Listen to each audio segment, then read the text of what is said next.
WURD's got it like that. They were able to come build this exact same set in both of our respective places. That's right. And they're portable. We can take them wherever we want.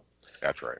What's up, folks? This is, again, the Power Hour. Sitting across from me is Bishop Dwayne David Royster. And sitting across from me is the Reverend Dr. Mark Kelly Tyler. And the glue that holds it all together is the person who is probably more tired of snow and ice than anybody in the world right now. Her name is Kawesa. Good morning. What's happening? Oh, I'm doing great. How are you? Look at her. She's just like, yeah, I'm great. Yeah, okay. Well, let's do our daily check-in. How was the ride in this morning, Kawesa? Oh, it was actually pretty good. I'm not going to complain. It was good. Probably a little black ice in a couple areas, but smooth sailing. So just like I tell everybody, just take it slow. Take it slow. Take it slow. That's good advice. And so listen, folks, today we are live from 96.1 FM, 900 AM, YouTube Live, Facebook Live, the app, and wordradio.com. Share this out with other folk. And so much to get to today. I mean, we will likely not cover it all, but we will give it the old college try. So, hey, Royster, what's is it a Clark try or a Boston try or a Geneva College try? That's what I'm trying to figure out. Yeah, exactly. Just the old college try. We'll just keep it simple. So, So, hey, again, thanks for covering for me on Friday because I'm getting. You got a new name. You got a new name. What is it? It's Mark. I don't work on Fridays, Tyler. I like that. Yeah, wait until the weather gets better when it's motorcycle riding weather. If it's like a 70+ degree day and there's no rain in sight, you won't see me. Yeah, I'd be like, yeah. Antonia told me to tell you hello, by the way. So well, tell Antonia I appreciate her, and yeah, she can have my whole salary.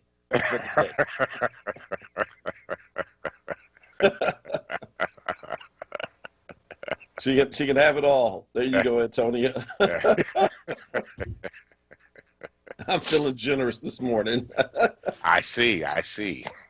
Yeah, so listen, I mean, man, I wish I could have been on Friday. There was so much to cover, and I'm sure you all did a great job with it. But not to be outdone by Friday, Monday is shaping up to be a big day for talk radio because there's plenty to talk about.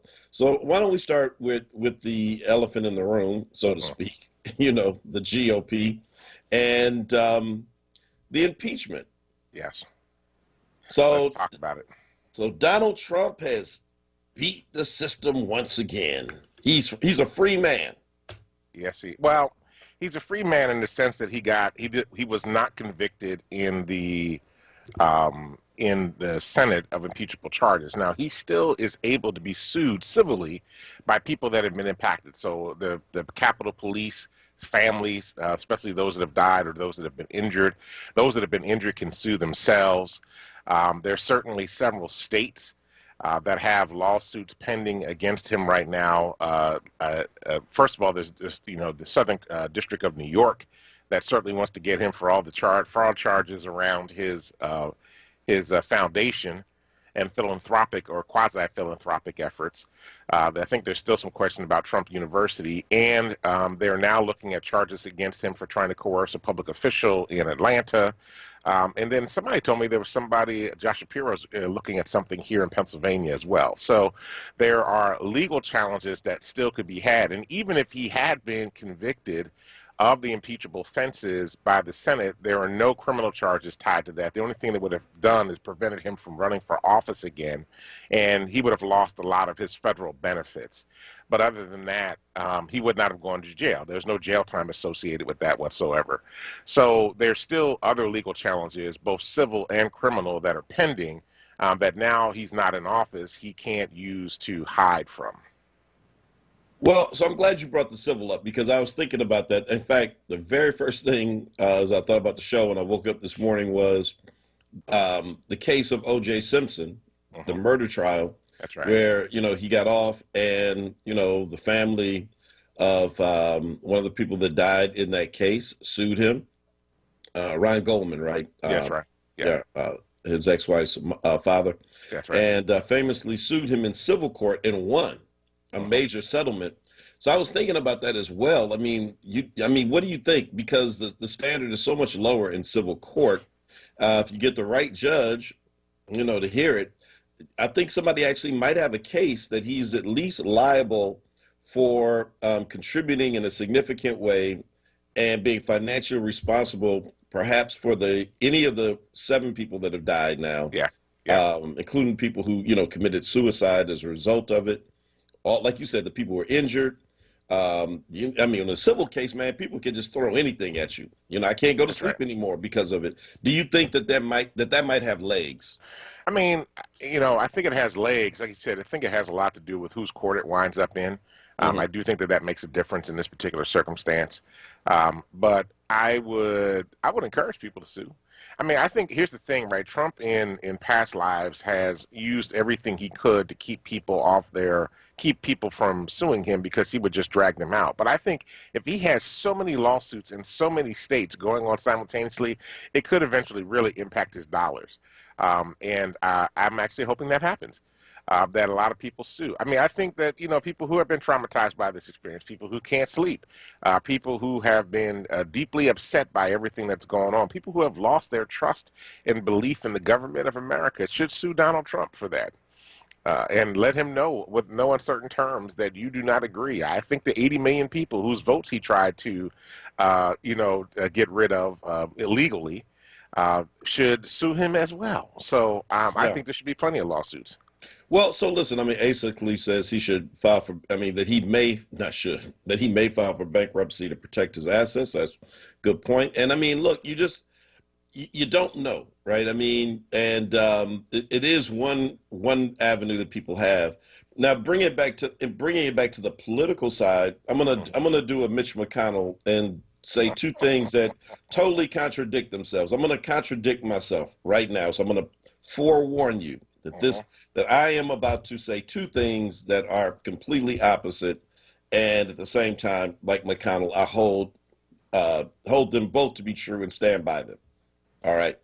So on the witness stand, I mean on the opportunity to have witnesses this weekend, which was like at the very end, where this thing was just going to be a formality. It got exciting Saturday. It was like, ooh, they're going to call a witness, right? They're going Mhm. to call the Republican House member who voted for impeachment because her testimony was just so gripping and compelling. Right. They go through all the theatrics, they get it done, but then all of a sudden the question is, oh crap. Well, if we can call them, they can call them too. And you just really don't know ultimately what's going to happen, right? And so the Democrats don't call the witnesses. And but the reason that they didn't do it, I just thought was the weakest thing ever. So they said we didn't call witnesses. They should have just said the truth because at the end of the day, you don't call witnesses in a trial where you don't know what's going to happen, the outcome, and it just may get unwieldy and it may be worse for us than it is better. So we didn't do it. But they said, well, we didn't call witnesses because if we called witnesses, um, they said we might have lost the Republican votes we had and it would have been less, it wasn't going to change the game. And he put it like this. So if we called them, it was not going to move any votes. We might lose votes and it wouldn't ultimately help convict him. So I'm thinking, well, did you ever think you were going to convict him anyway? They shouldn't have. Oh, so you understand my point? Like there was never a point in any of this where you were going to ever get 67 votes. But this started in the House with Democrats. And so if your answer at the end is we didn't do it because we didn't think it would help us convict him, none of this was going to help you convict him. So why the hell do it? Well, I think that there's 2 convictions, right? There's the conviction in the Senate, and then there's conviction in the court of public opinion. And honestly, I think they were going more towards the conviction in the court of public opinion, which I think actually was important to do, right? Because Trump now can still run for office again in 2024, right? His kids can begin to think about their own political career because they can all say, my dad was acquitted. But the court of public opinion is actually far more important And the story of a Republican congresswoman basically saying, I was there when McCarthy was talking to Trump, and he was conveying everything to me that Trump was saying to him.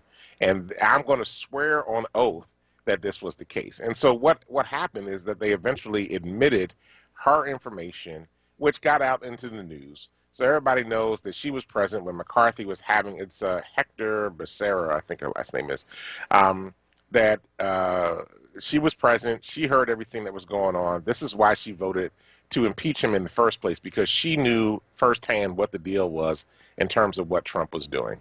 And I think that that is incredibly important for the court of public opinion. Now, wait, court of public opinion. Yeah. The people who support him, he could, I mean, you know what, listen.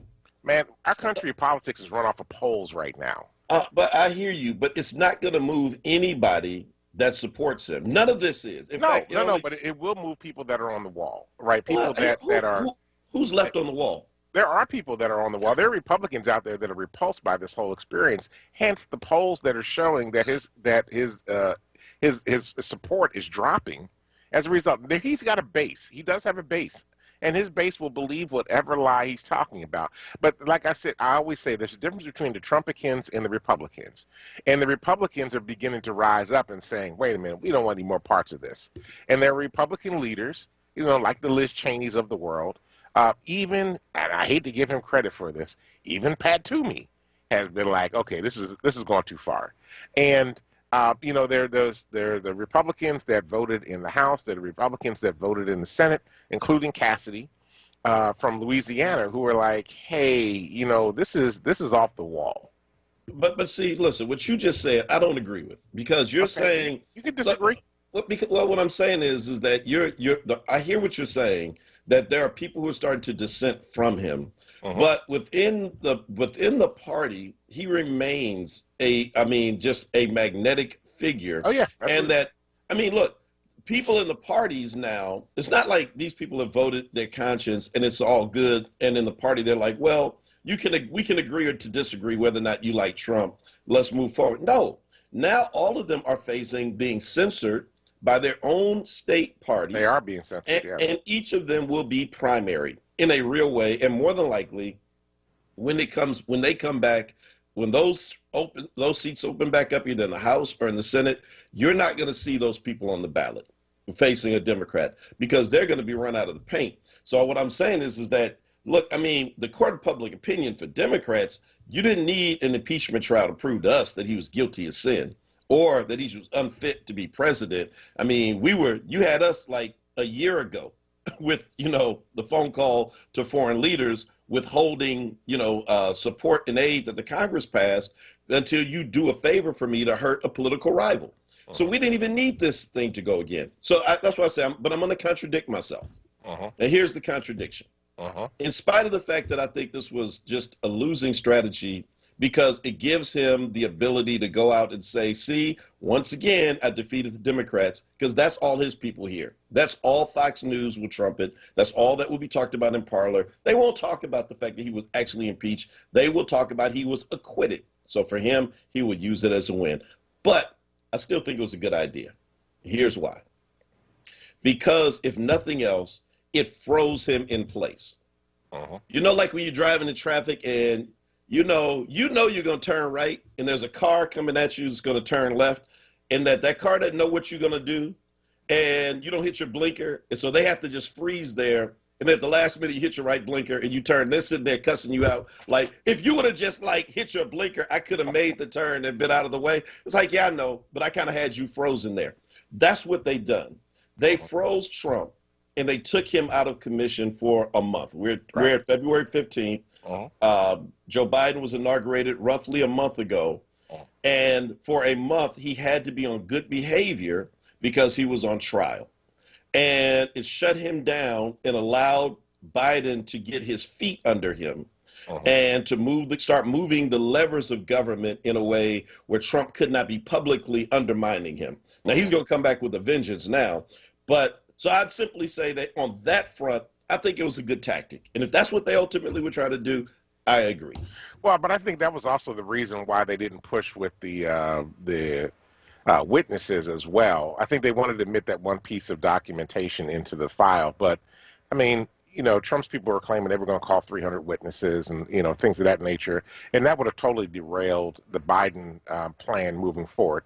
I mean, this is the one travesty of this whole thing, is that we can't really even get a sense of who Biden is as president because we're still dealing with Trump.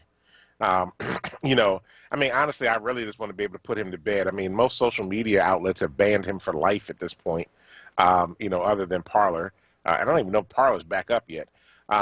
So, and he's been quiet, right, which has been very nice. It's like nice not waking up to a tweet that's trying to set the world on fire, and to be able to, look at the national news, and it's kind of boring. That works. Right. Yeah, I'm okay with that. It's like it's not boring in the sense of boring, but it's like it's boring because it lacks drama. It's just good public policy that's being produced right now, and I think that's the important thing that we need to come from our federal government and our president. Good public policy that's going to impact people who are struggling deeply because of COVID, because of white supremacy, because of all these things that he's working hard trying to address. Well, listen, I mean, I couldn't agree with you more on that, and it's like I've always said that this is like a relationship. America just broke up with that, with the crazy boyfriend but he was fun, right? You know what I mean? He's just crazy, or the crazy girlfriend, but she was fun, right? I mean, it's just like, your tires were slashed repeatedly, your windows were broken out your car, they didn't pick you up on time. They're out driving somebody else around in your vehicle while you're at work waiting for a ride home. They're just crazy. Start bar fights, but it was fun. But it wears you out. Then you get like with this like respectable person, right? And it's just like, yeah, they're nice, but they're kind of boring. But boring is good. Let's ride boring out for about 8 to 12 years and get this country back together, get COVID-19 under wraps, and get the economy rolling again in the right way, not off the backs of people, and through tax cuts off the wealthy, hoping that it's just going to trickle down, because that doesn't ever work. So listen, we're coming up on the first break at 6:20, and we come back, continue this conversation, and also talk about what's trending on your timeline. I know a lot of folk on my timeline talk about some of the same things. And did you see Tom Brady throw the Lombardi statue from one boat to another in their Super Bowl? I saw that briefly, yes. So it's in Philly when they did the parade, they had the big tour buses. Yeah. This is Florida, so they had like a motorcade for, like, I don't know what you call a motorcade on boats, yes, other than a motorcade. So they're on boats. He took the Lombardi statue, literally threw it underhand from one boat to the next to a couple of his wide receivers on the next boat, and they actually caught it. And then he was looking like, oh, God. And I'm thinking, like, Tom Brady is like the Donald Trump of sports. Where it's like, dude, who does that? It's the Lombardi trophy. Like, could you imagine, like, if Russell Wilson, when the Seahawks won, if he had thrown the Lombardi trophy and it almost dropped in the water? Or people would just castigate this black quarterback, but Tom Brady can do it and get away with it. And it's fitting because he is a big Trump supporter. It's 6:22. We got to take a break. We are way over time. We'll be right back on the other side and continue this conversation. It's the Power Hour. Hit the share button, Facebook, and bring others in the conversation. Attention WURD audience, do you know that you can get help with your PICO energy bill? PICO is here to help you with financial help through various assistance programs, including the PICO CAP program, which provides a monthly credit for eligible low-income customers based on the customer's total household gross income and energy usage. If you are experiencing financial hardship, you may qualify for the PICO CAP program. And PICO Cares is the customer assistance and referral evaluation service designed to assist special needs, low-income customers who have a temporary personal or financial hardship that prevents the payment of your PICO energy bill. If you have a special needs child or adult in your care, your household may qualify for the CARES program. Call 1-800-774-7040 today to see if you qualify due to an existing situation or a change in circumstances within your household. Call 1-800-774-7040 today for more information on the PICO CAP or PICO Cares program. PICO, powering our communities.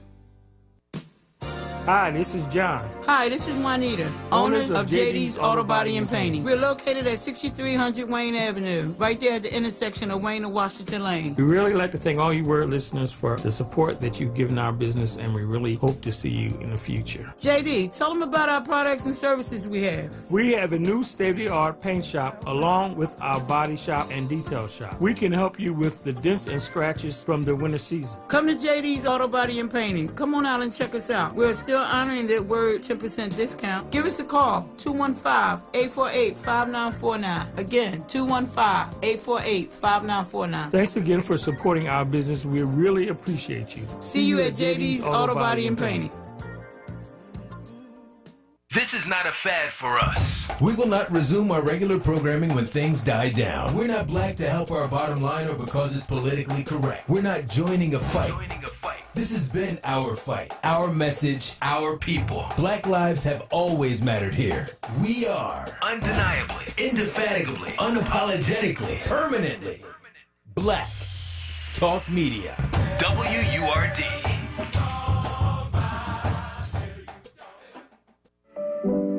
Recovery starts with a call. Pennsylvania's Substance Use Disorder Hotline is staffed by real people who are trained to help. They're here 24 hours a day, 7 days a week. They'll get you or your loved one into treatment regardless of your access to insurance. If you or someone you know is suffering from addiction, call 1-800-662-HELP. Recovery starts with a call. Paid for with Pennsylvania taxpayer dollars.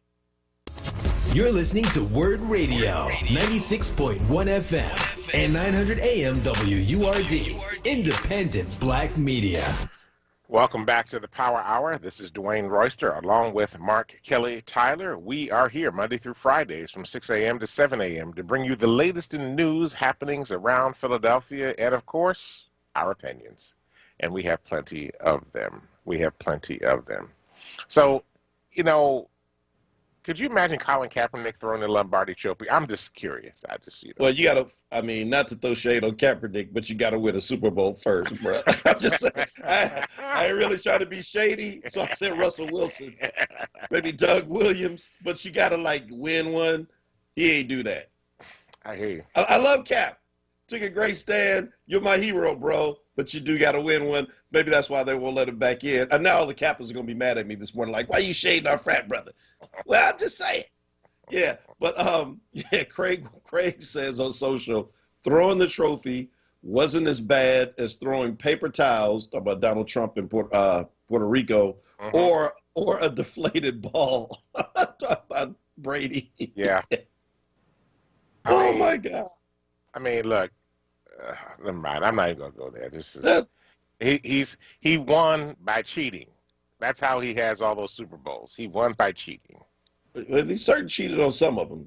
You know, if you follow the reports, I mean, they did. But I mean, I ain't gonna take 7 rings from him. I mean, he got 7 rings, and one thing is for sure, right now, for the great question in New England, which was whether it was Bill Belichick and his coaching greatness or Tom Brady, you know. I think we have the answer, at least as far as New England is concerned. If that dude is doing that at 43, I mean, seriously. Let me just say this, though, that, you know, like his mentor, Donald Trump, it was Philadelphia that stopped them both. I'm just going to say. I like that. I like that. Yeah. Philly is the antidote. That's right. To all Trumpism. Bring Trumpism here. It cannot survive in the Philly environment. Because right. It's in Donald Trump's own words, bad things happen in Philadelphia. Could that have ever been a more perfect omen? I mean, it was like the moment he said it, I kind of thought like, man, this is going to come back and bite him.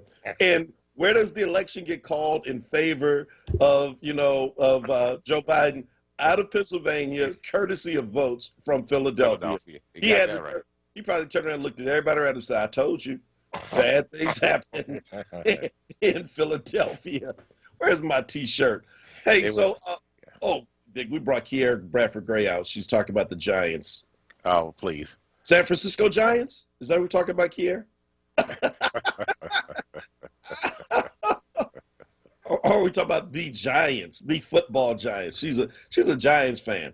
Speaking of Kiera, so that's a great segue. Glad that she showed up this morning.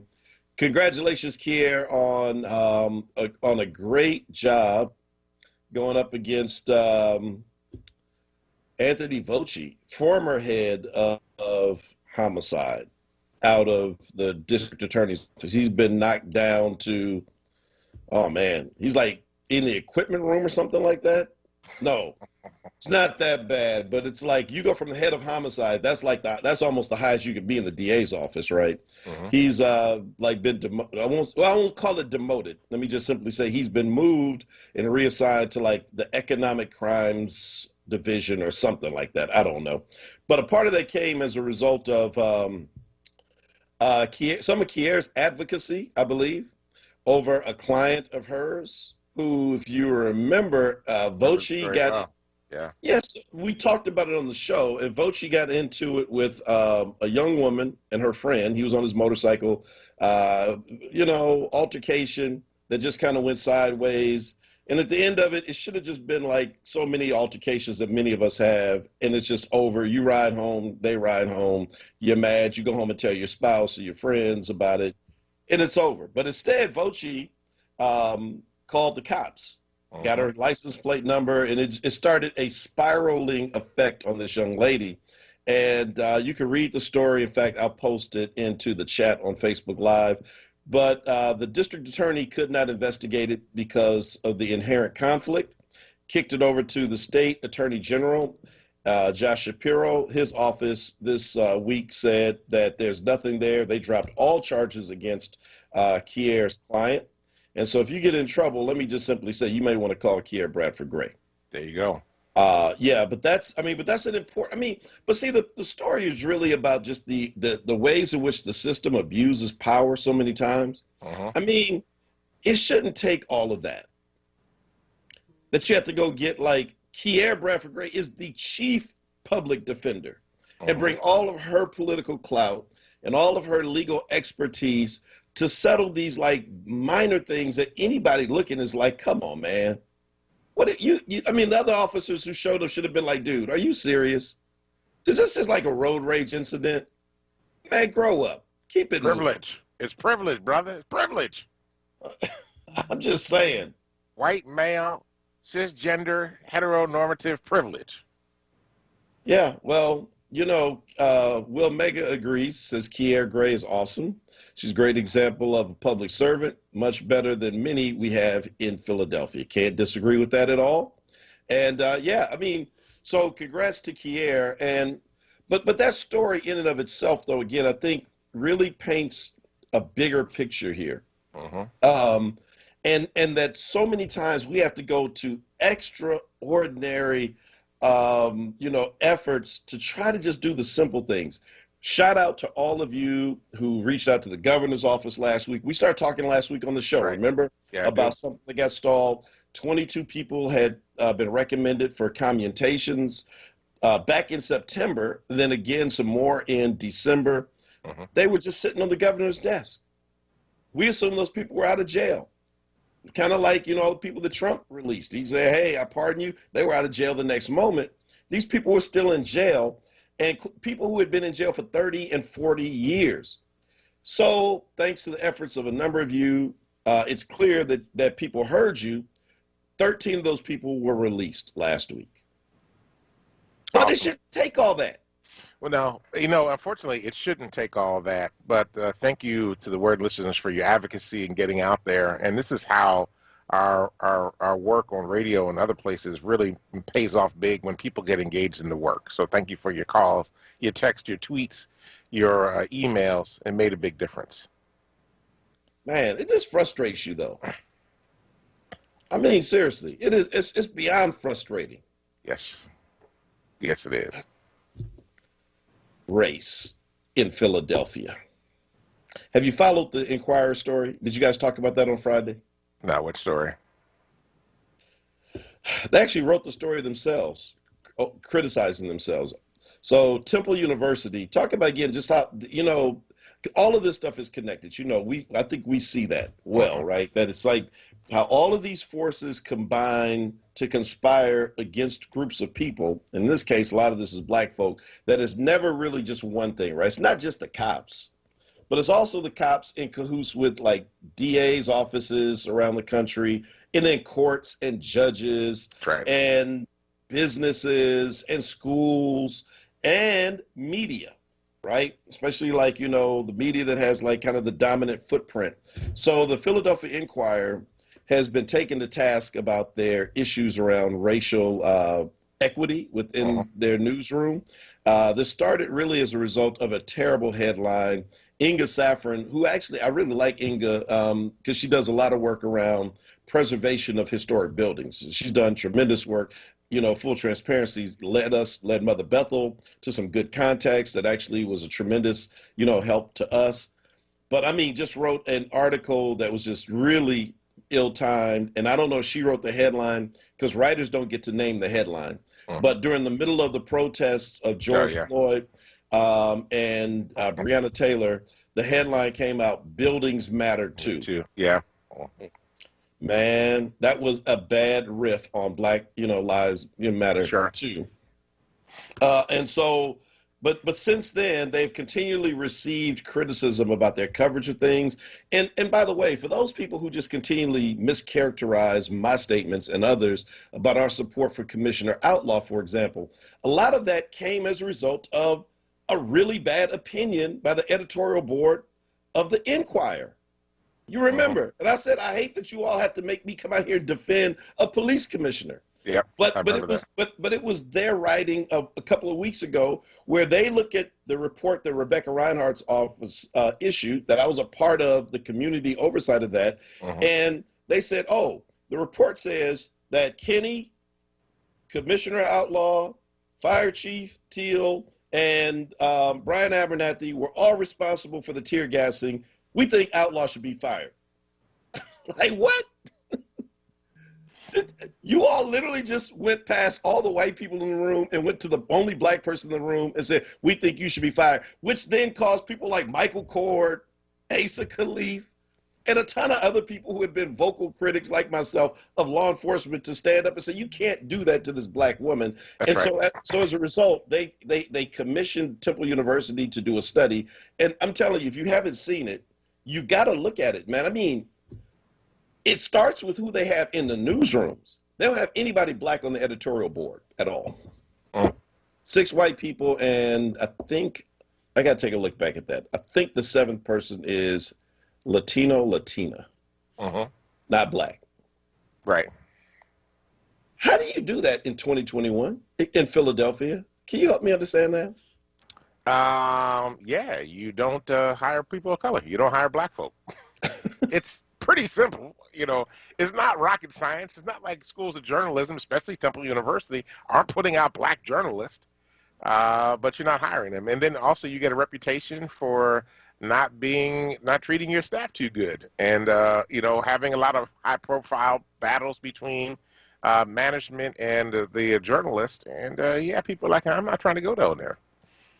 And so, you know, it has deep impact on what happens. And I mean, people start reading it, and I think as people are kind of awakening and beginning to read between the lines, they're seeing the statements, the things that they're saying in the Inquirer, and recognizing that they are not reflected in the paper. They're not, their values, their opinions, their thoughts, their community are not reflected in the paper. So they, other than if something happens that has to do with violence or a criminal case, their issues aren't important and aren't in there. I had a chance to talk to the entire Inquirer staff during the summer. Don't ask me how. Somebody, maybe it's actually Michael Days, you know, former editor. You know, and so Michael has me come on, and I'm on the line with like literally like not just the reporters, but like the web content people, the business office, a couple hundred people on there. And so we have this conversation about race and coverage, you know, and I brought up this point, and I'm looking right now at today's paper because I get the digital version of the real paper, which I like because it's like having the real paper in your hand. And I said, why is that every time in a city as diverse as this that I turn to the obituary section, I'll never see a Black face? If it weren't for the Philadelphia Tribune, I wouldn't even know Black folk died in Philly.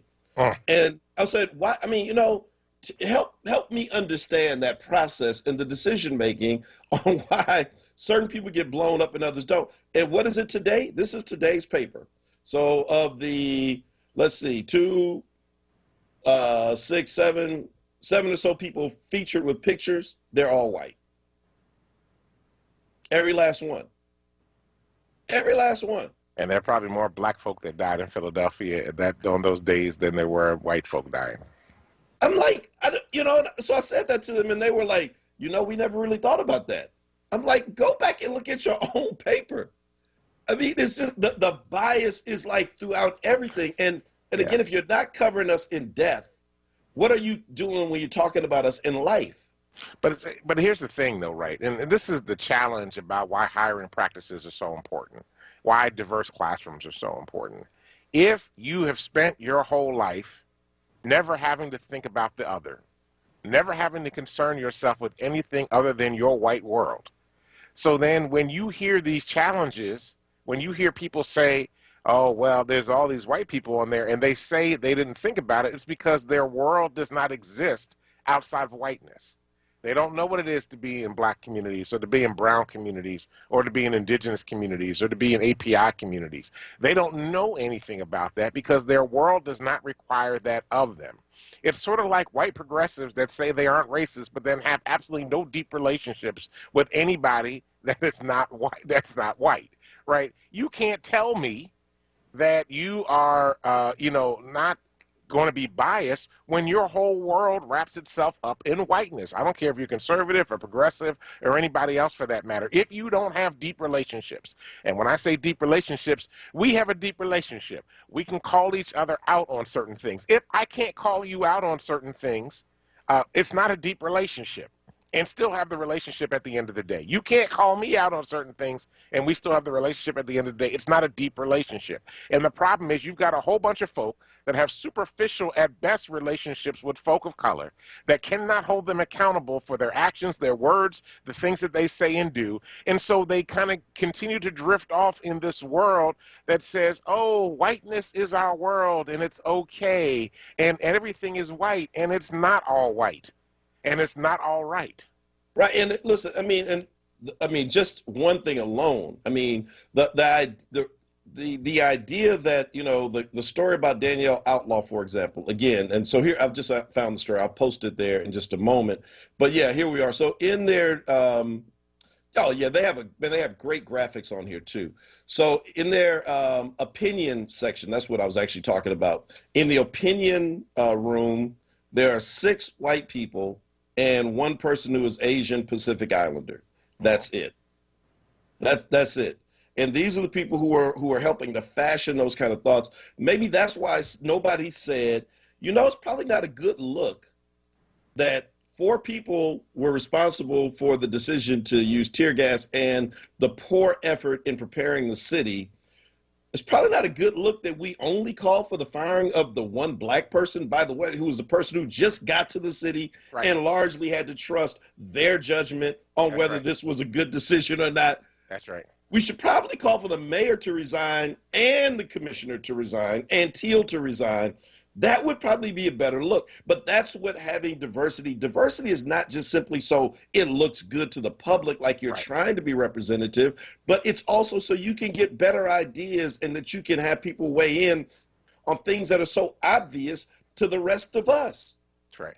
Oh my God, man. So it's 6:42. We got to take a quick commercial break. When we come back, we'll continue this conversation and read some of your thoughts from social media on this topic and others. It's the Power Hour.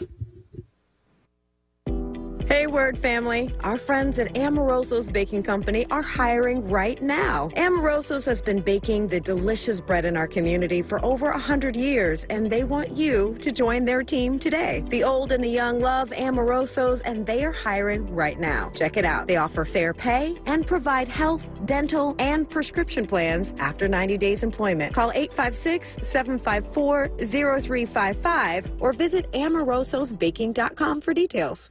Join WURD Radio Wednesday, February 17th at 5 p.m. on Evening Words with Nick Taliaferro for a special host roundtable to discuss our new podcast onWURD 2020 in Black, co-moderated by WURD CEO Sarah Lomax-Reese. Tune in as we look back at the issues of 2020 during Black History Month. We'll explore how WURD, one of the few Black-owned talk radio stations in the country, covered the COVID-19 crisis, the racial justice protests, and the 2020 presidential election. You don't want to miss this discussion, featuring Solomon Jones, Charles Ellison, Bishop Dwayne Royster, Andrea Lawful Sanders, Sarita Martin, Brother Shamari, and Joanne Bell. Wednesday, February 17th at 5 p.m. exclusively on WURD Radio, 96.1 FM and 900 AM WURD. Streaming live on WURDradio.com, the WURD Radio app, or watch live on WURD TV via Facebook and YouTube.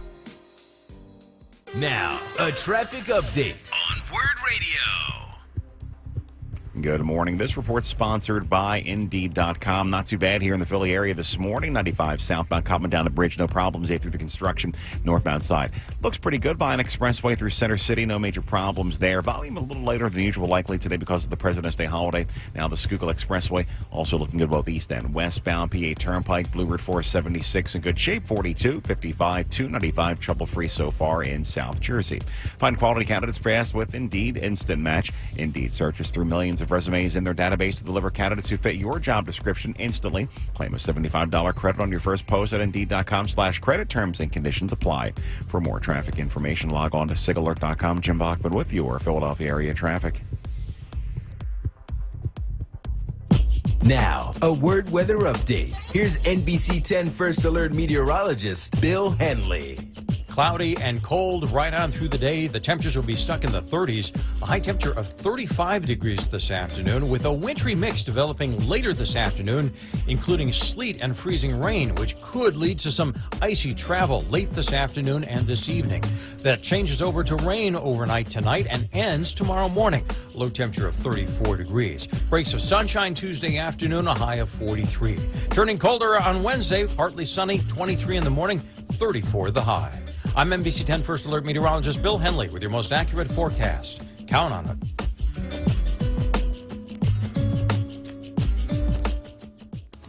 You're listening to WURD Radio, 96.1 FM and 900 AM WURD. Independent Black Media. Welcome back to the Power Hour with Dwayne Royster and Mark Kelly Tyler. Hey, WURD family. WURD is committed to keeping Black history alive and ensuring that our voices are heard. Each February, we honor Black history, and each day we are committed to making Black history. WURD is the only Black-owned and operated talk radio station in Pennsylvania. We serve our community by providing information to educate, uplift, and inspire our listeners. Make your mark in Black History Month, in Black History Now. Join or renew your WURD membership today. Go to our website and leave your mark. Let us know your favorite show by typing the name of the show name, like the Power Hour, or the name of the host, Dwayne Royster and Mark Kelly Tyler, as the reason for joining the WURD movement. Please visit www.wordradio.com/join now for more information. So check it out. Join up and join the WURD movement. And don't forget to let them know you're joining because you listen to the Power Hour with Dwayne Royster and Mark Kelly Tyler. Now, before we jump into anything else, one of the things that popped up on my news feed was a video of somebody with their sleeve rolled up getting an injection over the weekend. So do you care to share how you're making out after getting your first of your vaccines? Oh, yeah, the vaccine. I thought you was something else. Thanks, man. Oh, what else was I talking about? I'm like, put my business in the street. Seriously, yeah, so we got the vaccine over the weekend. And it's an effort by clergy who pastor in West Philadelphia. And I know folk are like, well, your church is in Center City. Yeah, our building is in Center City, but trust and believe, we have our second largest group in our congregation. They're in West Philly. Largest group is in the Northwest, and we're all throughout the city. So myself and 25 of our members went to get vaccinated, along with people from Christian Compassion who hosted it, Reverend Lonnie Herndon, St. Matthew, AME, Reverend Shaw, who actually kind of organized. I think he's on University of Pennsylvania Hospital's board, if I'm not mistaken. And he actually brought up the fact that, look, churches can help you all in getting this messaging out, as they started saying that it's very difficult. So we did it, and we also all posted on social media to try to encourage other people to do it. Now, here's the kicker, because I'm thinking to myself, like, yeah, you know, all the stuff about black hesitancy, it's not in my circle, certainly. Bro, the phone calls and questions and texts I got after from people that I just assumed, like, are definitely, like, if I had a chance to get it, I'm going to get it. Right. Said to me that, like, every preacher and imam, you know, and shaman and rabbi, if you are black, should do it and share it with your membership, because people really do have, I mean, it's some outlandish stuff out there. Let me just put it that way. And so I feel fine. My arm was really sore the next day. And I'm not sure if that's just because of where she, you know, put the needle stick in. But I mean, look, it's a vaccine, so you kind of expect that.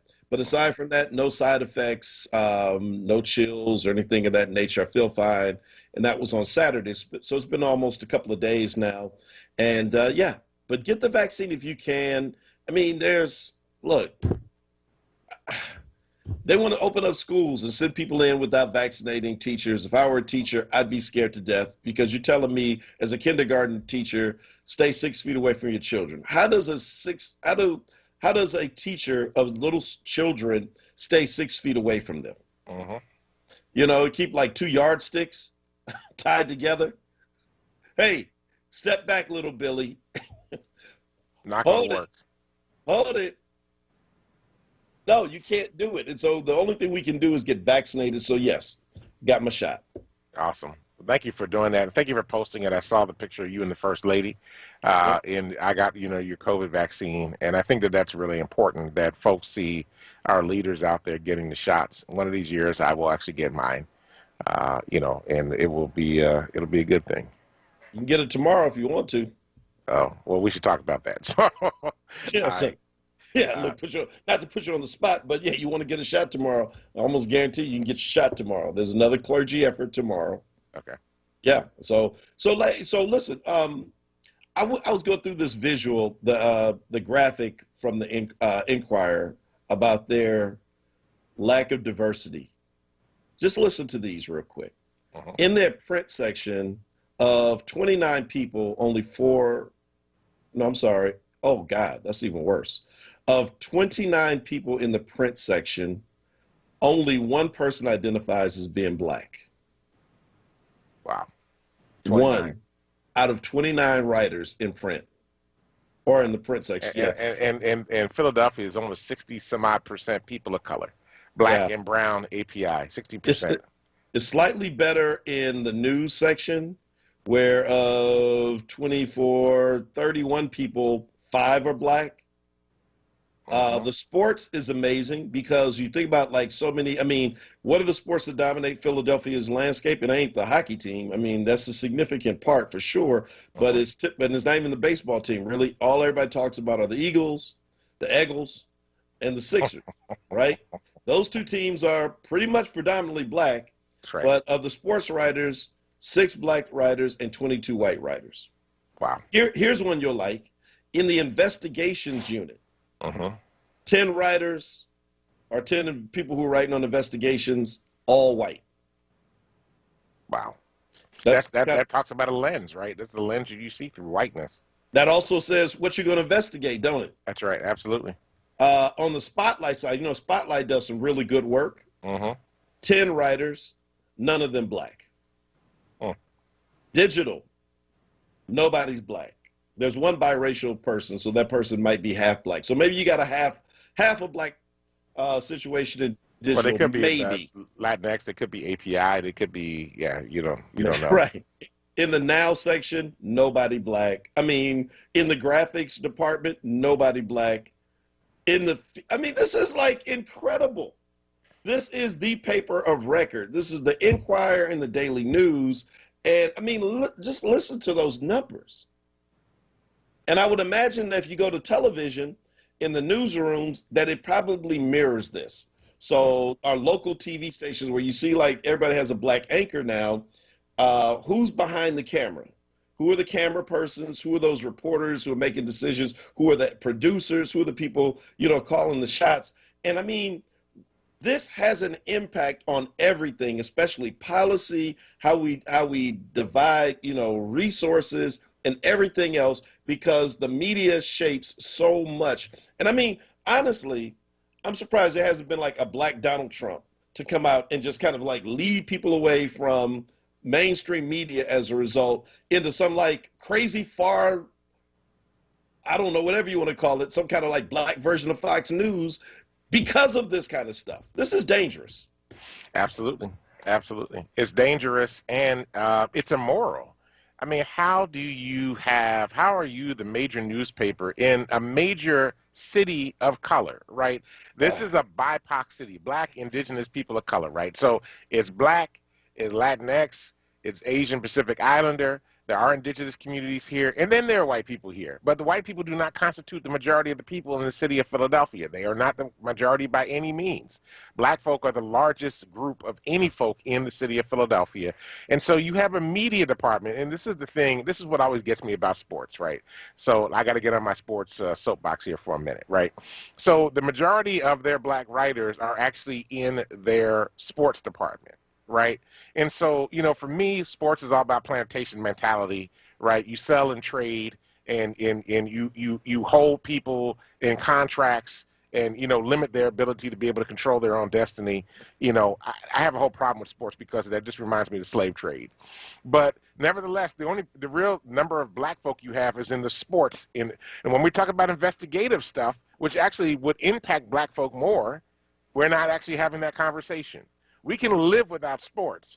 We can't necessarily live without the investigations that are perpetuating white supremacy and racism and discrimination and oppression in Philadelphia. But if you're more concerned about other issues, you're not going to cover the issues of black folk here. And nobody's going to bring that to the table. Nobody's going to say, from my experience, we should go investigate this because it's not your experience. Right. And so those are the issues that we have to be deeply concerned about. So anyway, we're out of time.